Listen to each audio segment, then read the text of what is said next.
BA ಪ್ರಥಮ ಸೆಮಿಸ್ಟರ್ನ ರಾಜ್ಯಶಾಸ್ತ್ರ ವಿಷಯದ ವಿದ್ಯಾರ್ಥಿಗಳೇ, ಕಳೆದ ಅವಧಿಯಲ್ಲಿ ರಾಜ್ಯಶಾಸ್ತ್ರ ವಿಷಯದ ಪತ್ರಿಕೆ ರಾಜಕೀಯ ಸಿದ್ಧಾಂತ, ಈ ರಾಜಕೀಯ ಸಿದ್ಧಾಂತದ ಪ್ರಸ್ತಾವನೆ ಜೊತೆಗೆ ಅದರ ಅರ್ಥ ವ್ಯಾಖ್ಯೆಗಳನ್ನು ನಾವು ಸಂಕ್ಷಿಪ್ತವಾಗಿ ಚರ್ಚಿಸಿದ್ದೇವೆ. ಮುಂದುವರೆದು ರಾಜಕೀಯ ಸಿದ್ಧಾಂತ ಅದರ ಸ್ವರೂಪದ ಬಗೆಗೆ ಇವತ್ತು ನಾವು ಚರ್ಚೆಯನ್ನು ಮಾಡ್ತಾಯಿದ್ದೀವಿ.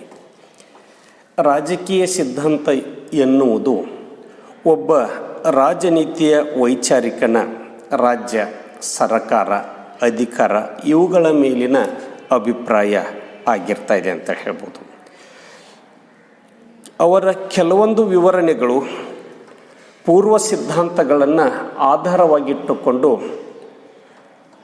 ಕೊಟ್ಟಿರ್ತಕ್ಕಂಥ ವಿವರಣೆಗಳಾಗಿರ್ತಾಯಿದ್ದಾವೆ. ರಾಜಕೀಯ ಸಿದ್ಧಾಂತವು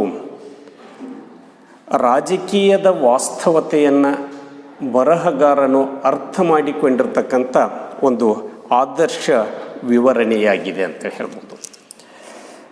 ರಾಜಕೀಯ ಸಿದ್ಧಾಂತವು ಸ್ವಾಭಾವಿಕವಾಗಿ ಪ್ಲೇಟೋರವರ ರಿಪಬ್ಲಿಕ್ದಲ್ಲಿನ, ರೋಸೋರವರ ಸಾಮಾಜಿಕ ಒಪ್ಪಂದದಲ್ಲಿನ, ಗ್ರೀನರ ರಾಜಕೀಯ ನಿರ್ಬಂಧ ಇವುಗಳಲ್ಲಿನ ಆದರ್ಶವಾದದಿಂದ ಮತ್ತು ಮೆಕ್ಯಾವೆಲ್ಲಿಯವರ ಪ್ರಿನ್ಸ್, ಹಾಬ್ಸರ ಲೆವಿಯಥಾನ್, ಕಾರ್ಲ್ ಮಾರ್ಕ್ಸ್ ಮತ್ತು ಎಂಜೆಲ್ಸರ ಮುಂತಾದ ವಿಚಾರಗಳು ಇವೆಲ್ಲವೂ ವೈವಿಧ್ಯಮಯವಾಗಿರ್ತಕ್ಕಂಥ ವಿಚಾರಗಳನ್ನು ಅಥವಾ ಅಭಿಪ್ರಾಯಗಳನ್ನು ನಾವೆಲ್ಲ ರಾಜಕೀಯ ಸಿದ್ಧಾಂತದಲ್ಲಿ ಕಂಡುಕೊಳ್ತಾ ಇದ್ದೀವಿ.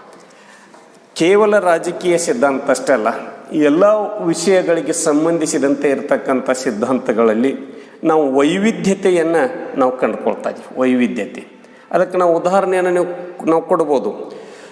ಪ್ಲೇಟೋರ ಆದರ್ಶ ರಾಜ್ಯದ ವಿವರಣೆಯನ್ನು ನಾವು ಕಂಡುಕೊಳ್ತಾ ಇದ್ದೀವಿ. ಅರಿಸ್ಟಾಟಲರ ಉತ್ತಮ ರಾಜ್ಯ ಇದೆ, ಮಹಾತ್ಮ ಗಾಂಧೀಜಿಯವರ ರಾಮರಾಜ್ಯ ಇರಬಹುದು. ಹೀಗೆ ಒಂದೇ ವಿಷಯಕ್ಕೆ ಸಂಬಂಧಿಸಿದಂತೆ ಬೇರೆ ಬೇರೆ ವಿಚಾರಗಳನ್ನು ಅನೇಕ ರಾಜನೀತಿಯ ವೈಚಾರಿಕರು ವ್ಯಕ್ತಪಡಿಸ್ತಾ ಇದ್ದಾರೆ.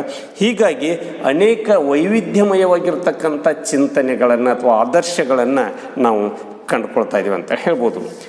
ರಾಜಕೀಯ ಸಿದ್ಧಾಂತದ ಸ್ವರೂಪವನ್ನು ನಾವು ಈ ರೀತಿಯಾಗಿ ನೋಡ್ತಾ ಇದ್ದೀವಿ. ರಾಜಕೀಯ ಸಿದ್ಧಾಂತವು ಒಂದು ಸುಸಂಘಟಿತವಾದ ಶಾಸ್ತ್ರವಾಗಿದೆ ಅಂತ ಹೇಳ್ಬೋದು. ಬಹುತೇಕ ಎಲ್ಲ ವಿಷಯಗಳು ಅವು ವ್ಯವಸ್ಥಿತವಾಗಿರ್ತಕ್ಕಂಥ ಅಧ್ಯಯನವನ್ನು ಹೊಂದಿರುವುದರಿಂದ ಅವು ಸುವ್ಯವಸ್ಥಿತ ಸಂಘಟನೆ ಅಂತೇಳಿ ನಾವು ಹೇಳ್ಬೋದು. ರಾಜಕೀಯ ಸಿದ್ಧಾಂತಕ್ಕೆ ಸಂಬಂಧಿಸಿದ ಘಟನೆಗಳನ್ನು ವ್ಯವಸ್ಥಿತವಾಗಿಯೂ ಹಾಗೂ ಶಾಸ್ತ್ರೀಯವಾಗಿಯೂ ಸಂಗ್ರಹಿಸಿಡಲಾಗಿದೆ. ಇವತ್ತು ನಾವು ಅಧ್ಯಯನವನ್ನು ಮಾಡಾಕತ್ತೀವಿ ಅಂತಂದ್ರೆ ಅವು ಹಿಂದೆ ಅದಕ್ಕೆ ಅಧ್ಯಯನಕ್ಕೆ ಇರತಕ್ಕಂಥ ವಿಷಯಗಳನ್ನು ವ್ಯವಸ್ಥಿತವಾಗಿ ಸಂಗ್ರಹಿಸಿಟ್ಟಿರ್ತಕ್ಕಂಥದ್ದನ್ನು ನಾವು ಕಂಡುಕೊಳ್ತಾ ಇದ್ದೀವಿ. ಈ ಸಂಗತಿಗಳನ್ನು ಆಧರಿಸಿ ಹಲವಾರು ನಿಯಮಗಳನ್ನು ಇವತ್ತು ರೂಪಿಸಲಾಗಿದೆ ಅಂತ ಹೇಳ್ಬೋದು. ಈ ನಿಯಮಗಳೇ ರಾಜಕೀಯ ಸಿದ್ಧಾಂತದ ಆಧಾರಗಳು ಅಂತ ಹೇಳ್ಬೋದು. ಇಂಥ ನಿಯಮಗಳೇ ಸಂಶೋಧನೆಗೆ ದಾರಿ ಮಾಡಿಕೊಡ್ತಕ್ಕಂಥದ್ದನ್ನು ನಾವು ಕಂಡುಕೊಳ್ತಾ ಇದ್ದೀವಿ. ರಾಜಕೀಯ ಸಿದ್ಧಾಂತವು ಅದರ ಸ್ವರೂಪ ಸ್ವಲ್ಪ ಮಟ್ಟಿಗೆ ಅದು ಕಾಲ್ಪನಿಕವಾಗಿದೆ ಅಂತ ಹೇಳ್ಬೋದು. ಸಿದ್ಧಾಂತ ಎನ್ನುವುದು ಒಂದು ಕಲ್ಪನೆ. ಓರ್ವ ರಾಜನೀತಿಯ ವೈಚಾರಿಕನ ಯಾವುದೇ ಒಂದು ವಿಚಾರ ಅದು ಕಾಲ್ಪನಿಕವಾಗಿರ್ಬೋದು, ಅದು ವೈಯಕ್ತಿಕವಾಗಿರ್ಬೋದು ಅಥವಾ ಸತ್ಯಕ್ಕೆ ಸಮೀಪವೂ ಆಗಿರ್ಬೋದು. ಆದರೆ ಇದನ್ನು ಸ್ವಲ್ಪ ಮಟ್ಟಿಗೆ ಕಾಲ್ಪನಿಕವಾಗಿದೆ ಅಂತೇಳಿ ಹೇಳ್ತಾ ಇದ್ದೀವಿ. ಇದು ಯಾಕೆ ಕಾಲ್ಪನಿಕವಾಗಿದೆ ಅಂದಾಗ ಅದಕ್ಕೆ ನಾವು ಕಾರಣವನ್ನು ನಾವು ಕಂಡುಕೊಳ್ತಾ ಇದ್ದೀವಿ. ರಾಜ್ಯವು ಮುಂದೆ ಹೇಗೆ ರೂಪುಗೊಳ್ಳಬೇಕು ಎಂಬುದು ಕೂಡ ರಾಜಕೀಯ ಸಿದ್ಧಾಂತದಲ್ಲಿ ಸಮಾವೇಶಗೊಳ್ತಾ ಇದೆ. ಮುಂದೆ ಏನಾಗಬೇಕು ಎಂಬುದು ಒಂದು ಕಲ್ಪನೆ. ನಾವಿವತ್ತು ಪ್ಲೇಟೋರವರ ಆದರ್ಶ ರಾಜ್ಯವನ್ನು ನಾವು ಕಂಡುಕೊಳ್ತಾ ಇದ್ದೀವಿ. ಅದು ಕಾಲ್ಪನಿಕ ರಾಜ್ಯ. ಆದರ್ಶ ರಾಜ್ಯ ಅಂತಂದ್ರೆ ಎಲ್ಲ ವ್ಯವಸ್ಥೆಗಳಿರಬೇಕು, ಅಂದರೆ ಆಡಳಿತ ವ್ಯವಸ್ಥೆ ಹೇಗಿರಬೇಕು, ಜೊತೆಗೆ ಕೆಲವು ವರ್ಗಗಳನ್ನು ನಿರ್ಮಾಣ ಮಾಡ್ತಾ ಇದ್ದೀವಿ, ಅಲ್ಲಿ ಆ ವರ್ಗಗಳ ಜವಾಬ್ದಾರಿ ಏನು ಮುಂತಾದವುಗಳನ್ನು ನಾವು ಕಂಡುಕೊಳ್ತಾ ಇದ್ದೀವಿ. ಶಿಕ್ಷಣದ ವ್ಯವಸ್ಥೆ ಹೆಂಗಿರಬೇಕು, ಇದು ಒಂದು ಕಾಲ್ಪನಿಕವಾಗಿರ್ತಕ್ಕಂಥ ಚಿಂತನೆ ಅಂತ ಹೇಳ್ಬೋದು. ಅದಕ್ಕೆ ಇವೆಲ್ಲವೂ ಒಂದು ಕಲ್ಪನೆ ಅಂತ ಹೇಳ್ಬೋದು. ರಾಜಕೀಯ ಸಿದ್ಧಾಂತದ ಮಹತ್ವದ ಕೆಲಸ ಅಥವಾ ಕಾರ್ಯ ಏನಂತಂದ್ರೆ ಇದು ಕೇವಲ ರಾಜಕೀಯ ವ್ಯವಹಾರ ಮತ್ತು ಪರಿಸ್ಥಿತಿಯ ವಿವರಣೆಯನ್ನು ಕೊಡ್ತಕ್ಕಂಥದ್ದಲ್ಲ. ರಾಜಕೀಯ ವ್ಯವಹಾರಗಳನ್ನು ತಿಳಿಸುವುದಲ್ಲ, ಅದರ ಪರಿಸ್ಥಿತಿಯನ್ನು ವಿವರಿಸುವುದು ರಾಜಕೀಯ ಸಿದ್ಧಾಂತ ಅಲ್ಲ. ಇದು ರಾಜಕೀಯ ವ್ಯವಹಾರದ ಬದ್ಧತೆಗೆ ಅರ್ಥವನ್ನು ನೀಡ್ತಾ ಇದೆ. ರಾಜಕೀಯ ವ್ಯವಹಾರಗಳ ಬದ್ಧತೆ, ನಾವಿಲ್ಲಿ ಆಬ್ಲಿಗೇಷನ್, ಪೊಲಿಟಿಕಲ್ ಆಬ್ಲಿಗೇಷನ್, ರಾಜಕೀಯ ಬದ್ಧತೆ ಅಂತೇಳಿ ನಾವು ಕರಿತಾ ಇದ್ದೀವಿ. ರಾಜಕೀಯದೊಳಗೆ ಅದರ ವ್ಯವಹಾರದೊಳಗೆ ಬದ್ಧತೆ ಇರಬೇಕಾಗ್ತದೆ. ಬದ್ಧತೆಯ ಅರ್ಥ ವಿವರಣೆಯನ್ನು ರಾಜಕೀಯ ಸಿದ್ಧಾಂತ ಇದ್ದದ್ದು ನೀಡ್ತಾ ಇದೆ ಅಂತ ಹೇಳ್ಬೋದು. ಜೊತೆಗೆ ರಾಜಕೀಯ ಅನ್ನತಕ್ಕಂಥದ್ದು ಅಥವಾ ರಾಜಕೀಯ ವ್ಯವಹಾರ ನಿಂತ ನೀರಿನಂತೆ ಇರುವಂತಿಲ್ಲ, ಅದು ಚಲಿಸ್ತಾ ಇರಬೇಕು ಅಥವಾ ಅದು ಬದಲಾವಣೆ ಹೊಂದುತ್ತಿರಬೇಕು. ನಿರಂತರವಾಗಿ ಬದಲಾವಣೆಯನ್ನು ಇದು ಸೂಚಿಸ್ತಕ್ಕಂಥದ್ದನ್ನು ನಾವು ಕಂಡುಕೊಳ್ತಾ ಇದ್ದೀವಿ. ರಾಜಕೀಯ ವ್ಯವಸ್ಥೆ ಫಲಪ್ರದವಾಗಿ ಕಾರ್ಯವನ್ನು ಮಾಡಲಿಕ್ಕೆ ಸೂತ್ರಗಳನ್ನು ರಾಜಕೀಯ ಸಿದ್ಧಾಂತ ಇದ್ದದ್ದು ರೂಪಿಸ್ತಾ ಇದೆ. ಯಾಕಂದರೆ ರಾಜಕೀಯ ವ್ಯವಸ್ಥೆಯೊಳಗೆ ಅವು ಕೆಲವೊಂದು ನಾವು ಕೈಗೊಂಡಿರ್ತಕ್ಕಂಥ ಕಾರ್ಯಗಳು ಅಥವಾ ರೂಪಿಸಿದ ನೀತಿ ಧೋರಣೆಗಳು ಅವು ಕೇವಲ ಪುಸ್ತಕದಲ್ಲಿ ಅಥವಾ ಗ್ರಂಥದಲ್ಲಿ ಅಥವಾ ಕಾಗದದಲ್ಲಿ ಇರ್ತಕ್ಕಂಥದ್ದಲ್ಲ, ಅವು ಪರಿಣಾಮಕಾರಿಯಾಗಿ ಕಾರ್ಯರೂಪಕ್ಕೆ ಬರಬೇಕಾಯ್ತಂದ್ರೆ ರಾಜಕೀಯ ಸಿದ್ಧಾಂತ ಕೆಲವೊಂದು ಸೂತ್ರಗಳನ್ನು ಅದು ರೂಪಿಸ್ತಾ ಇದೆ ಅಂತ ಹೇಳ್ಬೋದು. ರಾಜಕೀಯ ಸಿದ್ಧಾಂತ ಇವತ್ತಿನ ಸಂದರ್ಭದಲ್ಲಿ ಸುಧಾರಕರ ಪಾತ್ರದಲ್ಲಿ ಅದು ಕಾರ್ಯನಿರ್ವಹಣೆಯನ್ನು ಮಾಡ್ತಾ ಇದೆ. ಯಾವುದೋ ಒಂದು ವ್ಯವಸ್ಥೆಯನ್ನು ಅದು ಹೇಳುವುದಷ್ಟೇ ಅಲ್ಲದೆ ಅದು ಬದಲಾಗಬೇಕು, ಅದಕ್ಕೆ ಸುಧಾರಕರ ಪಾತ್ರ ಅಂದರೆ ವ್ಯವಸ್ಥೆಯಲ್ಲಿನ ಬದಲಾವಣೆಯ ಬಗೆಗೆ ಸ್ಪಷ್ಟತೆಯನ್ನು ರಾಜಕೀಯ ಸಿದ್ಧಾಂತ ಇದ್ದದ್ದು ಕೊಡ್ತಾ ಇದೆ ಅಂತ ಹೇಳ್ಬೋದು. ರಾಜಕೀಯ ಸಿದ್ಧಾಂತ ಈಗ ಕೇವಲ ರಾಜಕೀಯದ ಬಗೆಗೆ ಇರುವ ಜ್ಞಾನವನ್ನು ತಿಳಿಸುವಂಥದ್ದಲ್ಲ, ಹೊಸ ಜ್ಞಾನವನ್ನು ಪಡೆದುಕೊಳ್ಳುವ ವಿಧಾನದ ಬಗೆಗೆ ಅದು ಮಾರ್ಗದರ್ಶನವನ್ನು ನೀಡ್ತಾ ಇದೆ. ಯಾಕಂದರೆ ಹೊಸ ವಿಚಾರಗಳನ್ನು ಇವತ್ತು ನಾವು ಹೊಂದಬೇಕಾಗ್ತದೆ. ಆ ಹೊಸ ವಿಚಾರಗಳನ್ನು ಅಥವಾ ಜ್ಞಾನವನ್ನು ಪಡೆದುಕೊಳ್ತಕ್ಕಂಥ ವಿಧಾನದ ಬಗೆಗೆ ಅದು ನಮ್ಗೆ ಮಾರ್ಗದರ್ಶನವನ್ನು ನೀಡ್ತಾ ಇದೆ ಅಂತ ಹೇಳ್ಬೋದು.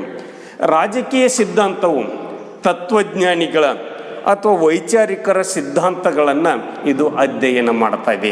ನಾವೆಲ್ಲ ರಾಜ್ಯಶಾಸ್ತ್ರದಲ್ಲಿ ಅನೇಕ ತತ್ವಜ್ಞಾನಿಗಳನ್ನು ಅಥವಾ ರಾಜಕೀಯ ಚಿಂತಕರನ್ನು ನಾವು ಕಂಡುಕೊಳ್ತಾ ಇದ್ದೀವಿ. ಇವರ ಸಿದ್ಧಾಂತಗಳನ್ನು ಇವತ್ತು ನಾವಿಲ್ಲಿ ಅಧ್ಯಯನವನ್ನು ಮಾಡ್ತಾ ಇದ್ದೀವಿ ಅಂತ ಹೇಳ್ಬೋದು. ಸಿದ್ಧಾಂತಗಳಂದಾಗ ಅನೇಕ ಸಿದ್ಧಾಂತಗಳದಾವೆ. ನಾವು ರಾಜ್ಯಶಾಸ್ತ್ರವನ್ನು ಅಧ್ಯಯನ ಮಾಡ್ತಕ್ಕಂಥ ವಿದ್ಯಾರ್ಥಿಗಳು ರಾಜ್ಯ ಹೆಂಗೆ ಹುಟ್ಟಿತು, ಒರಿಜಿನ್ ಆಫ್ ದಿ ಸ್ಟೇಟ್, ರಾಜ್ಯದ ಉಗಮ, ಅದಕ್ಕೆ ಅನೇಕ ಸಿದ್ಧಾಂತಗಳು ಒಂದೇ ವಿಷಯಕ್ಕೆ ರೀ ರಾಜ್ಯದ ಉಗಮಕ್ಕೆ ಸಂಬಂಧಪಟ್ಟಂಗೆ ನಾವೆಲ್ಲ ಸಾಮಾಜಿಕ ಒಪ್ಪಂದ ಸಿದ್ಧಾಂತ, ದೈವಿ ಸಿದ್ಧಾಂತ, ಶಕ್ತಿ ಸಿದ್ಧಾಂತ, ಮಾತೃಪ್ರಧಾನ ಕುಟುಂಬ ಸಿದ್ಧಾಂತ, ಪಿತೃಪ್ರಧಾನ ಕುಟುಂಬ ಸಿದ್ಧಾಂತ, ಹೀಗೆ ಅನೇಕ ಸಿದ್ಧಾಂತಗಳನ್ನು ನಾವು ಕಂಡುಕೊಳ್ತಾ ಇದ್ದೀವಿ. ಈ ಎಲ್ಲ ಸಿದ್ಧಾಂತಗಳನ್ನು ರೂಪಿಸಿದಂಥವರು ತತ್ವಜ್ಞಾನಿಗಳು ಅಥವಾ ರಾಜನೀತಿಯ ವೈಚಾರಿಕರೇ, ಬೇರೆ ಯಾರೂ ಅಲ್ಲ. ಆದರೆ ವಿಷಯ ಒಂದೇ ಇದೆ. ಕೆಲವರ ಅಭಿಪ್ರಾಯದಲ್ಲಿ ಅದು ಸಾಮಾಜಿಕ ಒಪ್ಪಂದದ ಮೂಲಕ ರಾಜ್ಯ ಅಸ್ತಿತ್ವಕ್ಕೆ ಬಂದಿದೆ ಎನ್ನುವ ಅಭಿಪ್ರಾಯ ಇತ್ತಂದ್ರೆ, ಇನ್ನು ಕೆಲವರ ಅಭಿಪ್ರಾಯದಲ್ಲಿ ದೈವಿ ಸಿದ್ಧಾಂತ. ಒಟ್ಟಾರೆ ರಾಜ್ಯೋತ್ಪತ್ತಿಗೆ ಸಂಬಂಧಿಸಿದಂತೆ ಅನೇಕ ಸಿದ್ಧಾಂತಗಳಿವೆ. ಹೀಗಾಗಿ ಬಹುತೇಕ ಎಲ್ಲ ತತ್ವಜ್ಞಾನಿಗಳು ಅಥವಾ ತತ್ವಜ್ಞಾನಿಗಳ ಸಿದ್ಧಾಂತಗಳನ್ನು ಇಲ್ಲಿ ನಾವು ಅಧ್ಯಯನವನ್ನು ಮಾಡ್ತಾ ಇದ್ದೀವಿ ಅಂತ ಹೇಳ್ಬೋದು. ಈ ಅಧ್ಯಯನದಿಂದ ರಾಜಕೀಯ ಕ್ರಿಯೆಗಳ ಮೇಲೆ ಅದು ಬೆಳಕನ್ನು ಚೆಲ್ಲುತ್ತಾ ಇದೆ. ರಾಜಕೀಯ ಕ್ರಿಯೆಗಳನ್ನು ನಾವು ಕಂಡುಕೊಳ್ತಾ ಇದ್ದೀವಿ. ಅಂದರೆ ಪ್ಲೇಟೋರವ್ರು ಹೇಳ್ತಾ ಇದ್ದಾರೆ, ಆಳುವವರು ಪ್ರಾಮಾಣಿಕರಾಗಿರಬೇಕು. ತತ್ವಜ್ಞಾನಿಗಳೇ ರಾಷ್ಟ್ರವನ್ನು ಆಳಬೇಕು ಎನ್ನುವುದು ಆಡಳಿತವನ್ನು ನಡೆಸ್ತಕ್ಕಂಥವರ ಮೇಲೆ ಇಂಥ ವಿಚಾರಗಳು ಪ್ರಭಾವವನ್ನು ಬೀರ್ತಾ ಇದ್ದಾವೆ. ಆದರೆ ವ್ಯಾವಹಾರಿಕವಾಗಿ ನೋಡಿದರೆ ಆಳುವವರು ಬುದ್ಧಿವಂತರು ಅಂತೇಳಿ ನಾವು ಹೇಳಕ್ಕೆ ಬರೋಂಗಿಲ್ಲ. ಯಾಕಂದರೆ ಪ್ರಜಾಪ್ರಭುತ್ವ ವ್ಯವಸ್ಥೆಯಲ್ಲಿ ಅವರಿಗೆ ಶೈಕ್ಷಣಿಕ ಅರ್ಹತೆಯೂ ಇರೋಂಗಿಲ್ಲ. ಚುನಾವಣೆಯಲ್ಲಿ ಆಯ್ಕೆಯಾಗಿರ್ತಕ್ಕಂಥ ವ್ಯಕ್ತಿ ರಾಷ್ಟ್ರವನ್ನು ಆಳ್ತಕ್ಕಂಥದ್ದನ್ನು ನಾವು ಕಂಡುಕೊಳ್ತಾ ಇದ್ದೀವಿ. ಆದರೆ ಆತನಲ್ಲಿ ನಿಜವಾದ ಜ್ಞಾನ ಇದೆಯೋ ಅಥವಾ ಇಲ್ಲವೋ ಎಂಬುದನ್ನು ನಾವು ಹೊರಗೆ ಹಚ್ಚಂಗಿಲ್ಲ. ಯಾಕಂದರೆ ಪ್ರಜಾಪ್ರಭುತ್ವದೊಳಗೆ ಬಹುಮತಕ್ಕೆ ನಾವು ಅವಕಾಶ ಕೊಡ್ತಾ ಇದ್ದೀವಿ. ಬಹುಮತವನ್ನು ಪಡೆದಂಥ ಪಕ್ಷದ ಮುಖಂಡ ಆತ ಪ್ರಭಾವಿಯಾಗಿರ್ಬೋದು, ಜ್ಞಾನ ಇಲ್ಲದೆ ಇರಬಹುದು.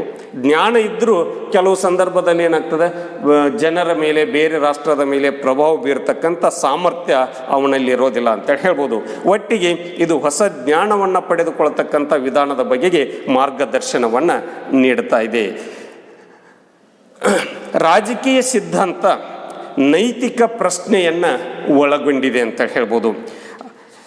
ರಾಜ್ಯಕ್ಕೆ ಜನತೆ ಏಕೆ ವಿಧೇಯರಾಗಿರಬೇಕು, ಸ್ವಾತಂತ್ರ್ಯದ ಮೌಲ್ಯಗಳೇನು, ಅಧಿಕಾರದಲ್ಲಿ ಇತಿಮಿತಿಗಳು ಲಿಮಿಟ್ಸ್ ಯಾಕಿರಬೇಕು, ಇಂಥ ಹಲವಾರು ಮೌಲ್ಯಗಳನ್ನು ರಾಜಕೀಯ ಸಿದ್ಧಾಂತ ಇದ್ದದ್ದು ಒಳಗೊಂಡಿರ್ತಾ ಇದೆ ಅಂತ ಹೇಳ್ಬೋದು. ನಾವು ಪ್ರಜಾಪ್ರಭುತ್ವ ವ್ಯವಸ್ಥೆಯಲ್ಲಿ ಜನರಿಗೆ ಸ್ವಾತಂತ್ರ್ಯವನ್ನು ಕೊಡ್ತಾ ಇದ್ದೀವಿ, ಸರಕಾರಕ್ಕೂ ಸ್ವಾತಂತ್ರ್ಯ ಇರ್ತಾ ಇದೆ. ಆದರೆ ವ್ಯಾವಹಾರಿಕವಾಗಿ ನೋಡಲಾಗಿ ಜನರಿಗೂ ಸಹ ನಿಯಂತ್ರಣ ಇರ್ತಾ ಇದೆ. ಜನರ ಮೇಲೆಯೂ ನಾವು ನಿಯಂತ್ರಣ ಇಡ್ತಾ ಇದ್ದೀವಿ, ಸರಕಾರದ ಮೇಲೆಯೂ ನಿಯಂತ್ರಣ ಇರ್ತಾ ಇದೆ. ಜನರು ಸರಕಾರಕ್ಕೆ ಮತ್ತು ರಾಷ್ಟ್ರಕ್ಕೆ ವಿಧೇಯರಾಗಿರ್ತಾ ಇದ್ದಾರೆ. ಯಾಕೆ ವಿಧೇಯರಾಗಿರಬೇಕು ಎಂಬ ವಿಚಾರವನ್ನು ನಾವಿಲ್ಲಿ ಕಂಡುಕೊಳ್ತಾ ಇದ್ದೀವಿ ಅಂತ ಹೇಳ್ಬೋದು.